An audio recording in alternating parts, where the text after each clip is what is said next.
Dans cette séance, je vais revenir sur la fiscalité parce que c'est un débat éternel. La fiscalité, ça fait des années, des siècles que l'humanité se pose des questions sur les prélèvements obligatoires, les impôts. Et d'ailleurs, à chaque fois, à chaque taux de prélèvement obligatoire atteint, c'est toujours celui qui est le plus élevé possible. La fiscalité est toujours par essence insupportable, sans vouloir remonter trop dans le temps ni faire dans l'anecdotique. Je rappelle que Quesnay, qui était le premier grand économiste français au XVIIIe siècle, disait qu'à partir de 20% de taux de prélèvement obligatoire, la situation deviendrait immaîtrisable et impossible à gérer pour l'État. Et on est à 44-45%. Donc l'État a su dépasser les 20% fatidiques. Alors, ce qui est évident en ce moment, c'est que le débat fiscal se déroule à trois niveaux. Il y a un niveau, là aussi, anecdotique, avec une forme d'incohérence saisissante. Les réformes d'hier ne sont plus les réformes d'aujourd'hui, ce qui fait qu'on peut penser que les réformes d'aujourd'hui ne seront pas celles de demain. Deux exemples, la taxe carbone qui, il y a un an et demi, était au centre de la réflexion fiscale, puisque il y avait eu un groupe de recherche, un groupe d'études avec deux anciens premiers ministres, il y avait eu une loi qui avait été votée dans le cadre de la loi de finances. Cette taxe carbone, elle est annulée par le Conseil constitutionnel, et 6 mois après, elle est totalement oubliée, alors que le président de la République avait pris l'engagement d'amender son projet en fonction des remarques du Conseil. Deuxième exemple, vous avez le retour récurrent de la taxe Tobin. Donc on la voit apparaître, disparaître. Je signale qu'en droit français, pour autant que je le sache, la taxe Tobin existe, mais avec un taux à 0%. C'est-à-dire qu'elle est votée, simplement le taux étant à 0%, elle n'est pas perçue. C'est quand même une percée conceptuelle de nos juristes et de nos dirigeants législateurs qui est intéressante. Or, la taxe Tobin, elle a eu son heure de gloire il y a 15 jours, 3 semaines devant le G20, et les Anglais, paraît-il, ont eu cette formule extraordinaire. Ils ont dit « Nous ne savions pas que les Français partageaient avec nous une forme d'humour absurde ». Donc la taxe Tobin est partie également dans les poubelles et dans le cimetière des taxes fumeuses. Donc vous avez un premier aspect où on parle pour moi de ce que j'appelle la fiscalité spectacle. C'est-à-dire que la fiscalité est conçue comme étant un moyen de nourrir un débat politique sans aller vraiment au fond des choses. Deuxième niveau de la fiscalité, c'est l'arbitrage qu'il y a entre ce que j'appelle une fiscalité incitative et une fiscalité punitive. Grosso modo, je pense que le rôle de la fiscalité, normalement, c'est de financer l'État et donc de financer des services publics. Et donc, la fiscalité doit être mise en relation et en cohérence avec les besoins de services publics, de la population qui s'incarnent dans l'État. Mais une fois qu'on a dit ça, la façon de prélever, si on se met d'accord sur le fait qu'il faut prélever, la façon de prélever va avoir des conséquences sur l'organisation de la production. Donc, il y a des cas où c'est punitif, il y a des cas où c'est incitatif. Donc de là, je tire une remarque essentielle, c'est que je pense que la fiscalité n'est pas là pour lutter contre les inégalités. Tout ce discours qui consiste à dire on va lutter contre les inégalités par la fiscalité est un discours qui est punitif et c'est un discours qui, à mon avis, ne correspond pas en réalité aux attentes de la population. Grosso modo, quand vous faites de la fiscalité punitive avec un objectif qui est de réduire les inégalités, vous prélevez d'argent sur les riches. Or, ce qu'attend la population, plus généralement, ce n'est pas de punir les riches, mais c'est d'alléger la charge des pauvres. C'est de faire en sorte que les plus démunis se retrouvent avec des conditions de vie améliorées, un meilleur bien-être. Et évidemment, ça peut faire plaisir à certains de savoir que les riches sont abaissés, mais fondamentalement, ce qu'attend la population, c'est l'amélioration de son propre bien-être. Et donc toutes les fiscalités conçues autour de l'idéologie de la baisse des inégalités sont des fiscalités punitives et, à mon avis, contre-productives. Alors, on en a l'exemple avec l'histoire de l'ISF. L'histoire de l'ISF est devenue quelque chose de quasiment psychotique. C'est-à-dire que vous avez un impôt qui rapporte, dans sa formule actuelle, donc avant les réformes qui ont été annoncées récemment, qui rapporte 4 milliards, avec le bouclier fiscal, on redescend à 3 milliards 2. Donc 3 milliards 2, c'est 0,25%, c'est un quart de point de CSG. C'est-à-dire, c'est une somme qui est extrêmement faible par rapport à l'ensemble des impôts qu'il y a en France. Quelle est la raison d'être de cet impôt ? Son nom le dit, solidarité, c'est-à-dire impôt de solidarité sur la fortune, c'est donc de dire qu'on va prendre aux riches pour aider les pauvres.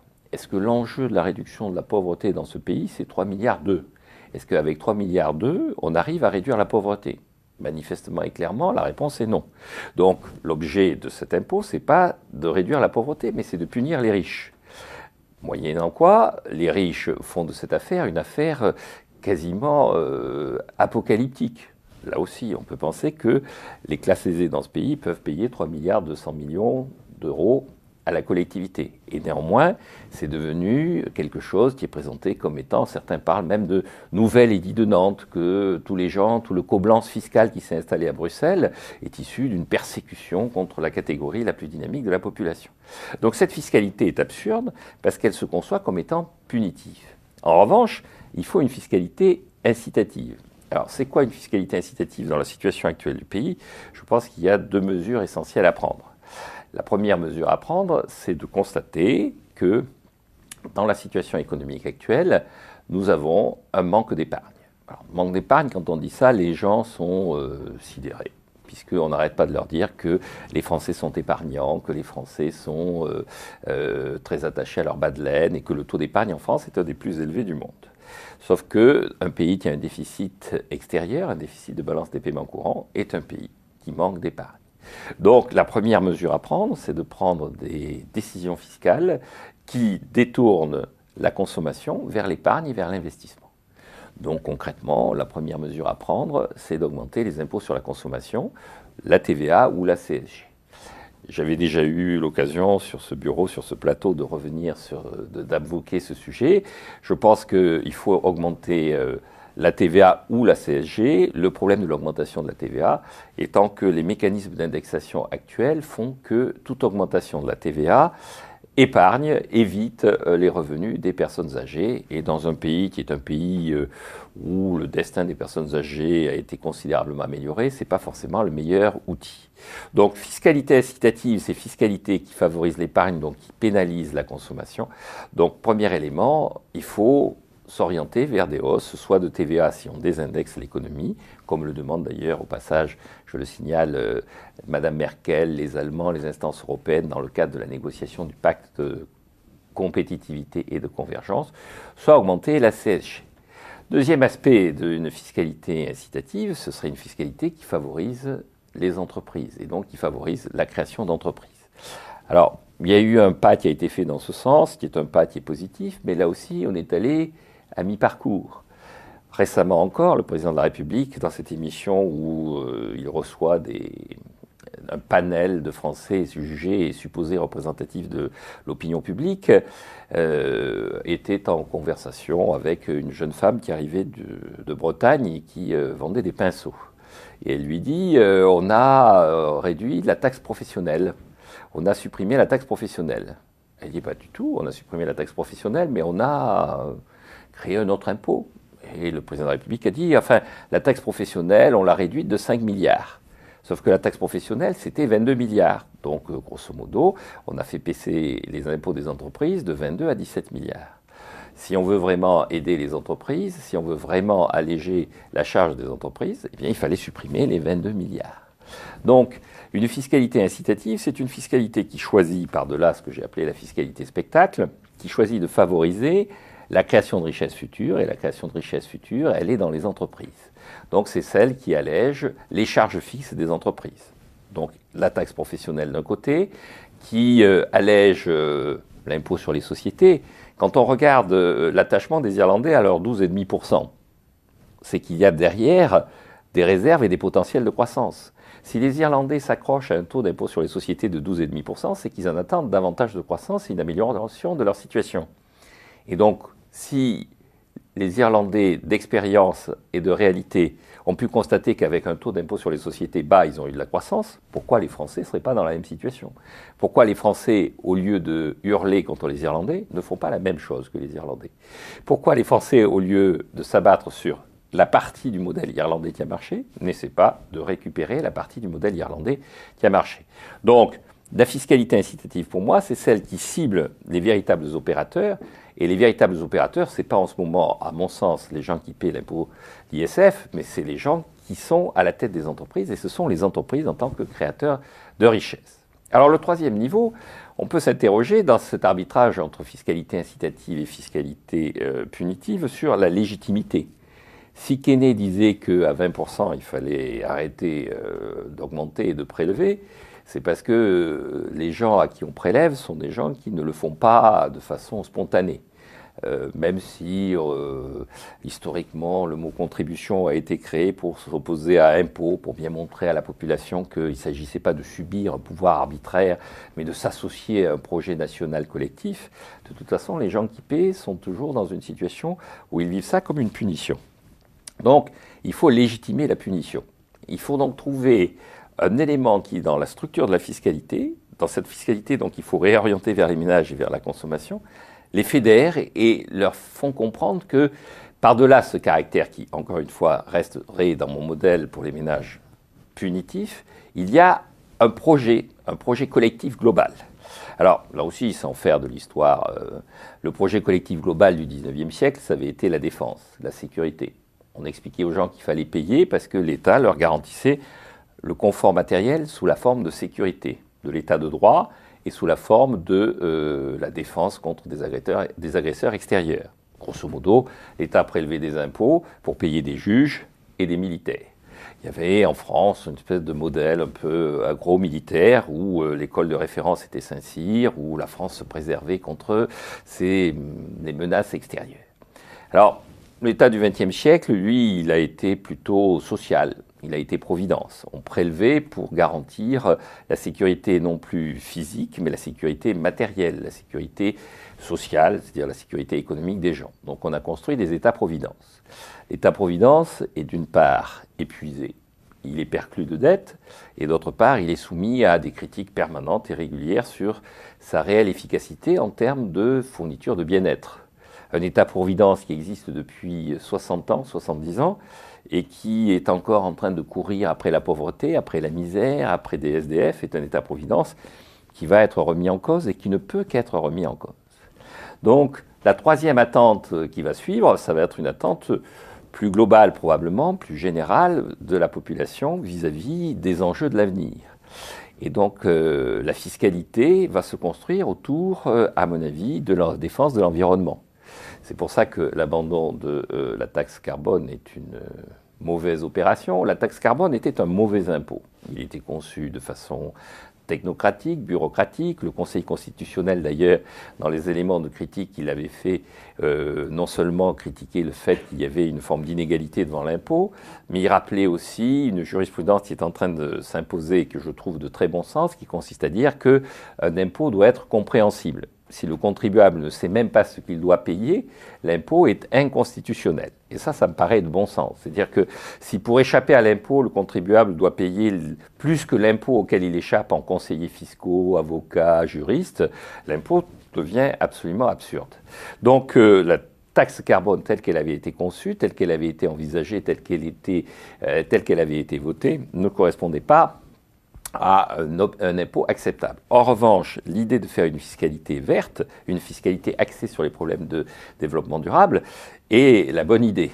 C'est-à-dire que la première chose à faire, au lieu de se battre sur le problème de l'impôt sur l'ISF, c'est d'augmenter la TIPP.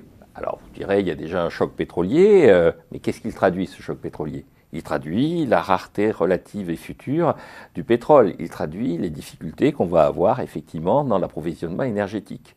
Donc augmenter la TIPP, c'est essayer de modifier les comportements des individus, de réorienter leur comportement face à un problème qui est envisageable, envisagé, et plus qu'envisagé, qui est naturellement prévisible. Donc la construction d'un impôt sur l'augmentation de la TIPP est la bonne mesure. Revenir à l'idée donc de la taxe carbone, c'est-à-dire identifier dans les produits la quantité de carbone qu'il y a et créer une sorte de ce qu'il y a en Suède, par exemple, une taxe qui est liée à la quantité de CO2 incorporée dans les produits, est une idée qui non seulement va rapporter ce dont la fiscalité, ce qui correspond à l'objectif de la fiscalité, et encore une fois, je pense, rencontrera l'adhésion de la population. Alors, si je résume mon propos sur la fiscalité, je dirais donc que je pense que ce qui est en train de perturber ce propos, c'est la situation actuelle, c'est la fiscalité spectacle, ce besoin de se concentrer, cette absence de cohérence qui consiste à changer tous les 3-4 mois d'objet dans le débat fiscal, de se concentrer sur des faux problèmes, sur des annonces avec deux erreurs fondamentales. La première, qui à mon avis est celle portée par la gauche, qui consiste à croire que le rôle de la fiscalité, c'est de lutter contre les inégalités. Encore une fois, lutter contre les inégalités, concrètement, tel que c'est perçu par les propositions des partis de gauche, c'est pas lutter contre les inégalités, c'est humilier les riches, affaiblir les riches. Or, le véritable projet, ce serait de remonter le niveau de vie des pauvres. Donc, on est là dans un discours, dans une posture qui est une posture strictement politique et qui ne permet pas de revoir de fond en comble la réalité des problèmes de la fiscalité. Donc, l'exemple de l'ISF est l'exemple le plus criant. Juste un ordre de grandeur, le taux d'inflation, en passant de 1,5%, ce qu'il était en 2009, à 2,4%, ce qu'il semble être maintenant, va rapporter grosso modo, sous forme de TVA supplémentaire, 1,5 milliard de TVA. C'est ce qu'il est envisagé, il serait envisagé, alors je ne sais pas comment ça évoluera, comme réduction sur l'ISF. Le 1,5 milliard de TVA qui va être prélevé sur l'ensemble de la population du fait de l'inflation passe totalement inaperçu. Le 1,5 milliard d'ISF qui va être rendu à la classe moyenne va donner lieu à un débat, à des empoignades pas possibles au Parlement, alors que les sommes sont les mêmes et que les enjeux économiques, en fait, finalement, sont les mêmes. Donc, cette fiscalité-là, cette approche de la fiscalité, parce que j'appelle la fiscalité spectacle, est l'approche la plus négative qui soit. Ce qu'il faut donc, c'est de la cohérence, du temps, se donner du temps. Et ce temps doit s'organiser autour de deux idées fortes, autour de deux modalités fortes d'approche du sujet. Premièrement, vraiment agir dans un sens de création de richesse, c'est-à-dire préserver les entreprises. Donc, aller jusqu'au bout dans l'opération de suppression de la taxe professionnelle, aller jusqu'au bout dans l'examen et la simplification de l'impôt sur les sociétés, et ne pas s'interdire d'abaisser le taux de l'impôt sur les sociétés. Grosso modo, les 12,5% irlandais peuvent se négocier au niveau européen, et l'Europe serait en position de force vis-à-vis de l'Irlande. Si elle disait à l'Irlande, tout le monde se met d'accord sur 18%, ou tout le monde se met d'accord sur 15%. Il y a une logique de solidarité qui est une logique de solidarité qui joue pour l'Irlande. Il peut y avoir une logique de solidarité fiscale qui joue pour l'Irlande, pour l'Europe et globalement pour la croissance.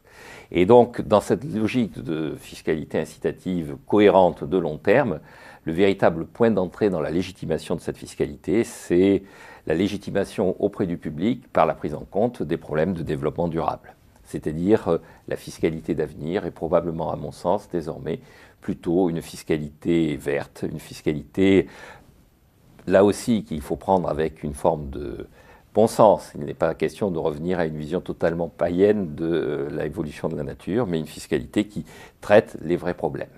Moyennant quoi, d'ici à la fin de l'année, si j'étais en charge du dossier, au lieu de bricoler l'ISF, j'augmenterais d'une part la CSG, ça je l'ai déjà dit dans une précédente intervention, et d'autre part la TIPP.